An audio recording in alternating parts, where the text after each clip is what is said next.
Phil Treadwell. Welcome to Pivotal Moments by the Necessary Entrepreneur. Okay.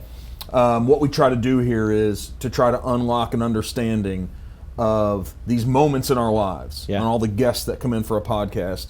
We come over here in the content studio to have a conversation around the moments that without them happening could be failures, could be successes, could be moments that it didn't feel like you could overcome them. But these moments, whether it could have been a decision you made, a decision someone else made, where it could be personal, it could be business, because I think those impact each other, right? Are there one or multiple that you like to talk about that you can share to maybe help us? What was the, or what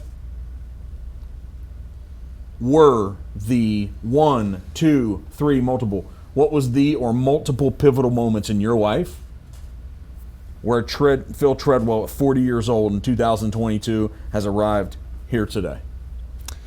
There's more than I can count. I'll use a smaller one for the podcast that I wouldn't be where I'm at in business had it not happened. Very early on in the podcast, like a few months in, I got invited to do some live podcasting at the Housing Wire Engage Marketing Summit.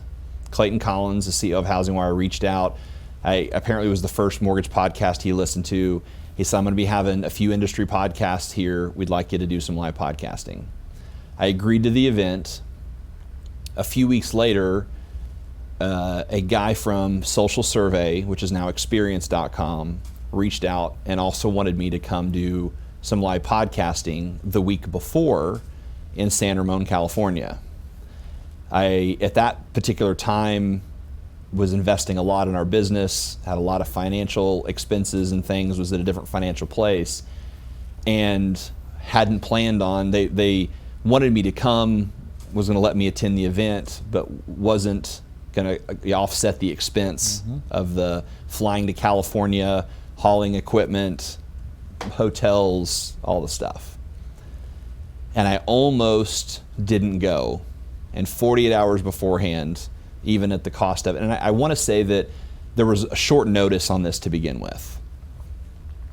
And I did, and at that event, I can name at least half a dozen people that I met for the first time that ended up becoming partners in business with, great friends, or people that introduced me to folks that became business associates or friends, including me figuring out how to, at the Housing Wire event the next week, sit down and do a podcast with Ryan Serhant, which is one of the first kind of A-list folks outside of the mortgage industry that we had on.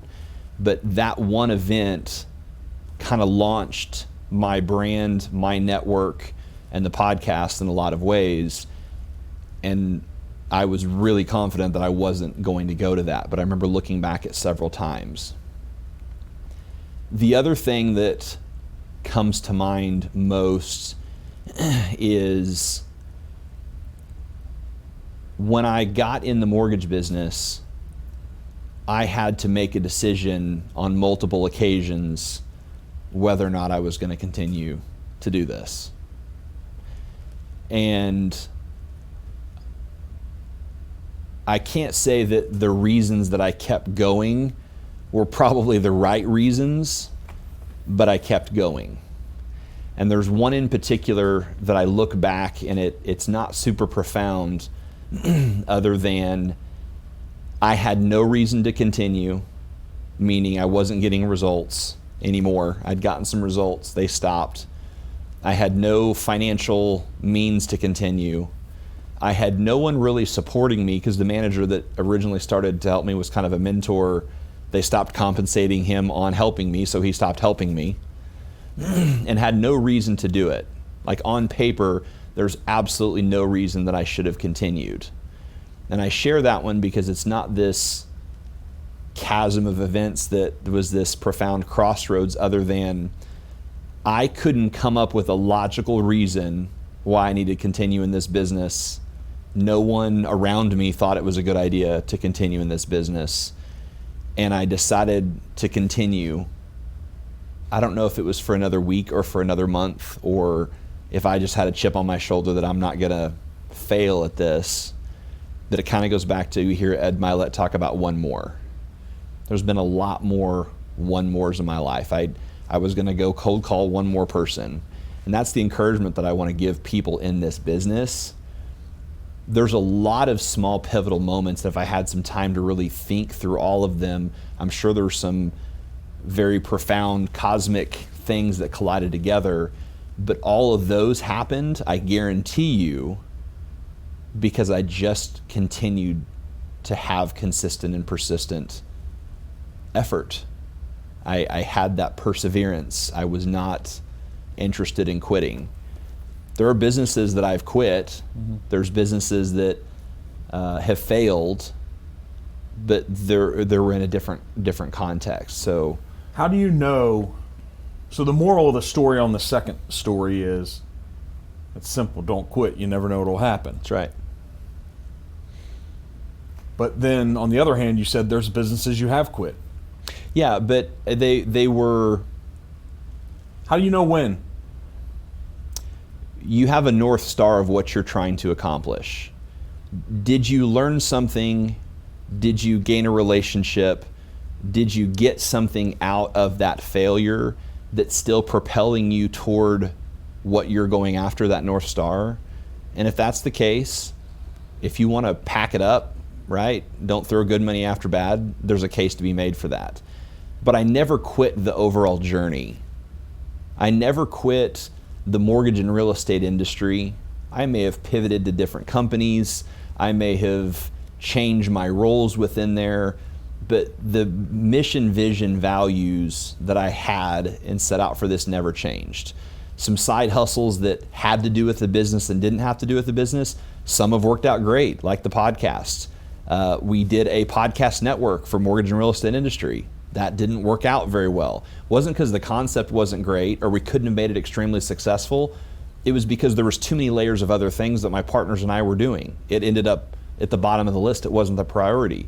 We decided, let's not pursue that anymore so that we can focus on what we are trying to do. There was other outside businesses that I participated in for the purposes of creating other teams that were paid for through other resources that I could piggyback this off of. You know, if I create a marketing team through another business that's paid for, and I have some bandwidth to run some marketing through this business through, that's a positive thing. Well, if that business goes bust and it's not taking me away from my North Star, it's okay to let those go.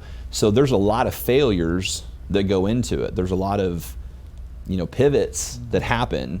But my North Star, what I'm trying to accomplish, what I'm trying to pursue, I never quit that. I never said, you know what, this isn't worth it. I'm gonna go sell RVs for a living, or I'm gonna go open a bowling alley.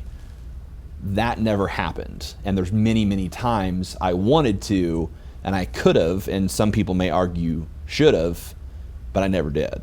Good thing you didn't. We wouldn't be here today. So back to the first story.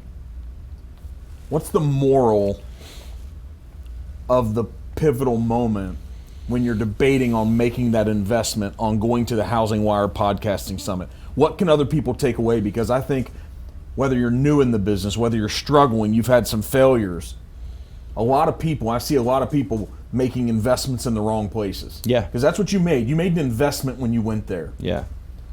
What's the moral of the pivotal moment that people can take away from that story? The moral is we overthink. It needs to be an and, not an or. Is you're trying to gain ground in your business. At that stage of my business, I was trying to network with people, collaborate within the industry. So me adding in another event that they invited me to do live podcasting at, that was an event that had nothing to do with podcasting, but my brand fit in to the marketing topics they were talking about. That was the right thing. It shouldn't have been a difficult decision. I should have said, I need to invest these dollars into potentially making relationships, and if I don't, that's fine, because I'm going to take as many swings of the bat as I can. We always use the baseball analogy as an easy one for failure, right? To be the best at what you do, you still fail 70% of the time. And so an easy way for real estate and mortgage folks to do that, even in their sales calls, track how many sales calls does it take? How many social media posts does it take? How many doors does it take before you get a sale? And then how much do you make on that sale? We'll use easy math. Let's say it takes 100 of any certain activity to make $5,000, let's say. Okay? That means every single no along that way of 100, it's worth $50. You just add them up in your head. I just made $50. I just made $50. I just made $50. When you get to the one that does work, that's your last 50 and rounded out your 5,000. That's how we keep going. In that moment, I should have known, even if I make no relationships at this, this is money that I know that I'm spending because it's going to happen over here. But what people need to know today is you don't buy everything just to buy everything, but you need to do as much as possible within the context of what you're trying to accomplish. At that moment, my purpose was to get around and create exposure from as many people as possible. That was an event that was going to allow me to do that. If you're a realtor that needs to take more activity, I would invest in as many courses or workshops or events that you can afford to do that create skill around that one thing. Should you be buying a course or buying a system from a guru on scaling teams and repurposing content? No. But if there's a good couple $100 video series from an experienced salesperson or an event that you can go to and get around people to ask questions of, that's a worthy investment in your time. We just don't create enough context around it. A lot of the event space has turned into a social dynamic and recruiting fronts for companies and all kinds of other BS. Awesome.